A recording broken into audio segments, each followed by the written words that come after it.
की 1989 एक cricket match हो रहा था इंडिया और पाकिस्तान के बीच में। इंडिया ऑलमोस्ट हारने ही वाला था, टेस्ट मैच था और 5वां दिन था जिस दिन उनको ड्रॉ करवाना था इंडिया को मैच, लेकिन सामने से वसीम अकरम, वकार यूनिस, उनके सामने कोई नहीं टिक पा रहा था। बड़े बड़े दिग्गज आउट हो गए थे और सबको श्योर हो गया था कि इंडिया अब बस हारने ही वाला है, अब इंडिया को कोई नहीं बचा सकता। उस टाइम पे जब अजरुद्दीन, रवि शास्त्री, श्रीकांत जैसे बड़े बड़े प्लेयर्स आउट हो गए तो एक 16 साल का लड़का आकर के पिच पे खड़ा हो गया वकार यूनिस के सामने, और वहां पर बाकी के जितने भी प्लेयर्स थे उन सबकी ये वर्डिंग है कि उससे फास्ट पिच हमने अपनी पूरी लाइफ में नहीं देखी। जितनी ग्रास थी उस पिच पे, मतलब उससे फास्ट पिच हमने कहीं नहीं देखी। इतनी तेज थी वो पिच कि किसी को बॉल ही नहीं दिख रही थी, खेलते क्या बॉल तक नहीं दिख रही थी, इतनी तेज आ रही थी बॉल। तो वो 16 साल का लड़का वहां पे खड़ा हुआ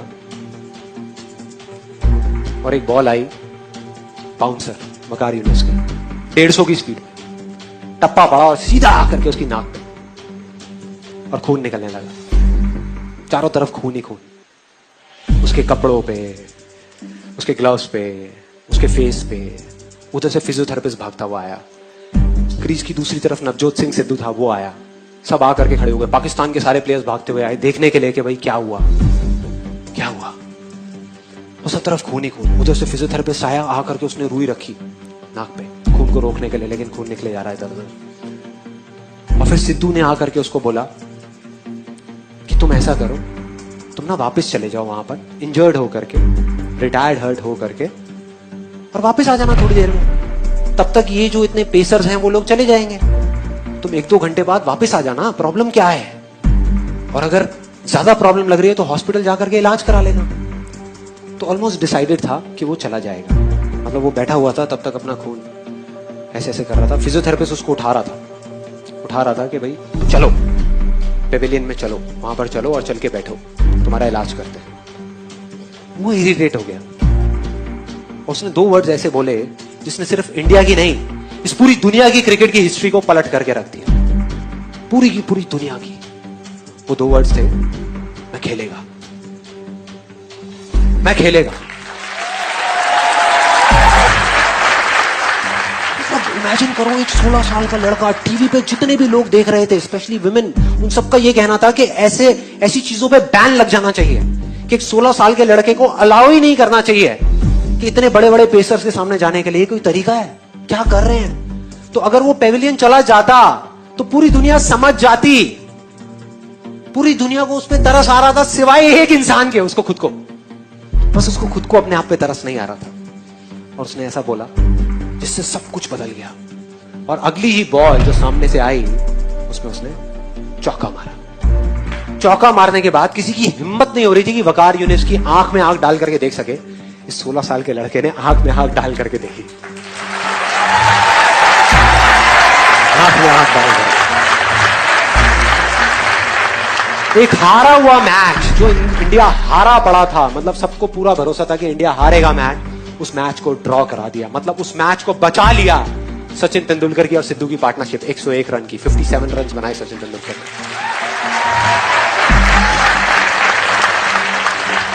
and that's where a star was born. एक स्टार पैदा हो गया।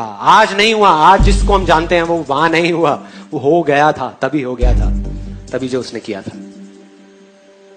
यही वो फर्क है, यही वो फर्क है उन लोगों में जो कर जाएंगे और जो नहीं कर पाएंगे। सब कुछ समझ आ गया, फोकस करना है, कैसे करना है, कहां करना है, क्यों करना है, सब कुछ समझ आ गया, बहुत बढ़िया है। तो अब आप करोगे तो इसका मतलब वैसे ही होगा जैसे आप चाहते हो?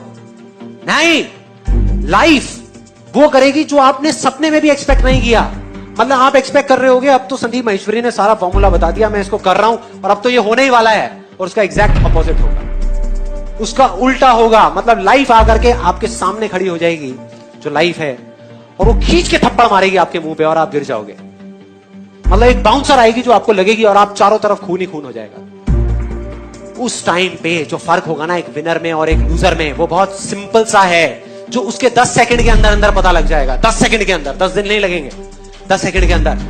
जो लूजर होगा वो गिरेगा और दोबारा नहीं उठेगा, स्ट्रेचर पे पेवेलियन में चला जाएगा, अपने कंफर्ट जोन में चला जाएगा, पूरी दुनिया समझ जाएगी, मतलब वो गिरेगा तो सही लेकिन दोबारा खड़ा नहीं होगा। दूसरी तरफ जो विनर है, जो जीतेगा, वो एक बार नहीं 1000 बार गिरेगा, 1000 बार गिरेगा और दोबारा से खड़ा होगा और खड़ा होकर के बोलेगा कि मैं खेलेगा। तो डूइंग ठीक करो, डूइंग ठीक करना तो पहले बीइंग ठीक करो, बीइंग से ठीक होता है डूइंग और डूइंग से आता है आपका रिजल्ट। इसीलिए रिजल्ट के पीछे नहीं जाना है, पहले बीइंग और डूइंग को सुधारना है। इसलिए आज का फॉर्मूला है बी क्यूब, बिलीव, बिहेव, बिगेट। आज की स्टोरी का मेरा हीरो है गॉड ऑफ बास्केटबॉल, बास्केटबॉल का भगवान माइकल जॉर्डन। 1963 में ब्रुकलिन नाम के शहर में एक गरीब परिवार में इनका जन्म हुआ जो कि न्यूयॉर्क के पास है। माइकल जॉर्डन को बास्केटबॉल का भगवान क्यों माना जाता है वो तो बाद की बात है। पहले बात करते हैं उनके बचपन की। जब वो 10-12 साल के छोटे थे, गरीब परिवार के अंदर 4 पुत्र, माता पिता नहीं चला पा रहे थे, बड़ी कम तनख्वाह थी पिताजी की। पिता ने एक दिन माइकल को बुलाया, बेटा माइकल इधर आओ। जी पापा। बेटा माइकल ये टी शर्ट कितने की होगी? पुरानी टी शर्ट है पापा, में भी about $1। Okay okay good good, try करो $2 का बेचने का। माइकल सोचने लगे $1 की पुरानी टी शर्ट $2 की कैसे बेचूंगा। ध्यान दीजिएगा, माइकल ये नहीं बोले कि नहीं होगा, माइकल ये सोचते थे कैसे होगा। और यही माइकल की खास बात थी। Come on, believe, behave, बिगेट। अपने आप रिजल्ट आएगा जब आप ये सोचेंगे कैसे होगा, ये नहीं सोचना नहीं होगा। माइकल जॉर्डन ने टी शर्ट को धोया, उसको आराम से तय किया, सीधा किया, फोल्ड किया, बाजार में चले गए। दूर तक 8 घंटे घूमते रहे सड़क में, बड़ी मुश्किल से $2 की रेलवे स्टेशन के पास किसी को बेच के आए। माइकल जॉर्डन वापस घर आए, पिताजी को बोले पिताजी ये $2 है। पिताजी बोले oh you did well in life, very good very good. अब 4 दिन के बाद पिताजी दोबारा बोले बेटा माइकल ये टी शर्ट कितने की होगी? पापा $1। गुड गुड गुड, आज इसको $20 की बेचो। $20? माइकल ये नहीं बोलता था कि ये नहीं होगा, माइकल बोलता था सोचते हैं कि कैसे होगा।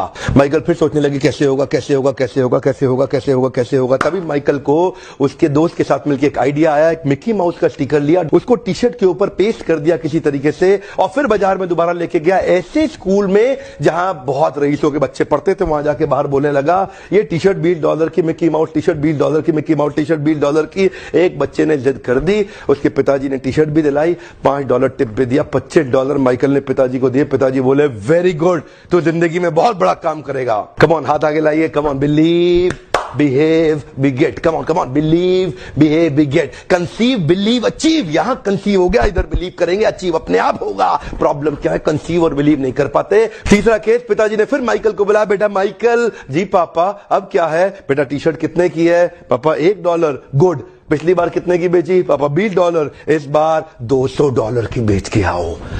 $200? माइकल ये नहीं बोले कि नहीं होगा, माइकल सोचे कैसे होगा। Come on come on come on, Michael सोचे कैसे होगा। तभी माइकल को पता चला हॉलीवुड की सबसे खूबसूरत एक्ट्रेस फारा उनके पास के शहर में आई हुई है एक प्रेस कॉन्फ्रेंस करने के लिए। माइकल को आइडिया आ गया, बड़े सारे पोस्टर में कुछ कुछ कुछ लिखा, टी शर्ट उठाया, रातों रात भाग गया, ट्रेन पकड़ के शहर पहुंचा जहां प्रेस कॉन्फ्रेंस कर रही थी हॉलीवुड की सबसे खूबसूरत एक्ट्रेस फारा। उसके पास किसी तरह बार्ज इन करके पुलिस बैरिकेड तोड़ के अंदर जाके घुस गए और वहां जाकर के उसके सामने मासूम सा बच्चा 12 साल का टी शर्ट लेके खड़ा हो गया। आपका ऑटोग्राफ चाहिए ही चाहिए, आपका ऑटोग्राफ चाहिए ही चाहिए। ध्यान दीजिएगा, वो ना नहीं कर पाई फारा, उसको बहुत सुंदर ऑटोग्राफ दे दिया। और उसके बाद क्या था, माइकल तुरंत बाजार में गए और जाकर के वहीं पे छोटा सा स्टॉल लगाया, बोला फारा सबसे खूबसूरत हॉलीवुड की एक्ट्रेस का ऑटोग्राफ किया हुआ टी शर्ट केवल $200 में। भीड़ लग गई, वही भीड़ लग गई। पहली बार में 8 घंटा लगा टी शर्ट बेचने में, दूसरी बार में 4 घंटा और तीसरी बार में केवल 4 मिनट लगे। बहुत बड़ी भीड़ आ गई, मैं लूंगा $200 क्या मैं 300 दे रहा हूं, मैं 400, 500, $1000। वहीं पीछे से भीड़ में एक आवाज आई, मैं $2000 दे रहा हूं और टी शर्ट मैं ही लेके जाऊंगा। 4 मिनट के अंदर $2000 की टी शर्ट बेची और माइकल उसके बाद अपने पिता के पास गए $2000 लेके। पिताजी की आंख में आंसू आ गए, बोले बेटा माइकल अब तो जिंदगी में कुछ भी कर सकता है, अब तू जिंदगी में कुछ भी कर सकता है। और यही हुआ, ये वही बच्चा था जिसको बास्केटबॉल का भगवान माना जाने लगा। दुनिया के इतिहास में इसने इतने रिकॉर्ड तोड़ दिए बास्केटबॉल खेल खेल के। जानते हैं कंसीव, बिलीव।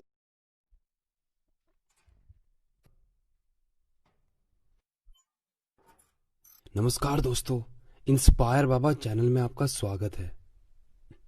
उम्मीद करता हूं कि आप सब अच्छे होंगे और अच्छा लाइफ में काम कर रहे होंगे, आगे बढ़ने की सोच रहे होंगे और कुछ ना कुछ लाइफ में अपने एम को पाने के लिए कर रहे होंगे। तो आज का जो हमारा टॉपिक है वो है संदीप माहेश्वरी, जो हमारे इंडिया के बहुत ही फेमस मोटिवेशनल स्पीकर हैं, और दूसरे डॉक्टर विवेक बिंद्रा जी, जो भी एक बहुत ज़्यादा फेमस मोटिवेशनल स्पीकर है। हमारी एक वीडियो पे एक कमेंट आया था, उस कमेंट में ये पूछा गया था कि भाई संदीप माहेश्वरी ज़्यादा अच्छे हैं या डॉक्टर विवेक बिंद्रा। तो मुझे लगा कि इस पर वीडियो बनानी चाहिए, तो चलिए इस पर बात करते हैं। देखिए, संदीप माहेश्वरी सर को मैं तब से देख रहा हूं जब उन्होंने शुरुआत करी थी, उनकी पहली वीडियो से देख रहा हूं, और मैं उनसे काफ़ी ज़्यादा प्रभावित हुआ हूं अपनी लाइफ में, और उनका एक तरीके से मैं बहुत बड़ा फैन हूं। और मैं विवेक बिंद्रा सर को भी काफ़ी ज़्यादा देखता हूं। तो दोनों में संदीप माहेश्वरी सर ने पहले वीडियोस बनानी स्टार्ट की, तो स्टार्टिंग में उन्होंने बिजनेस पर्पस के लिए भी वीडियो काफ़ी बनाई। लेकिन जो संदीप माहेश्वरी सर हैं, वो लाइफ के बारे में बात करते हैं।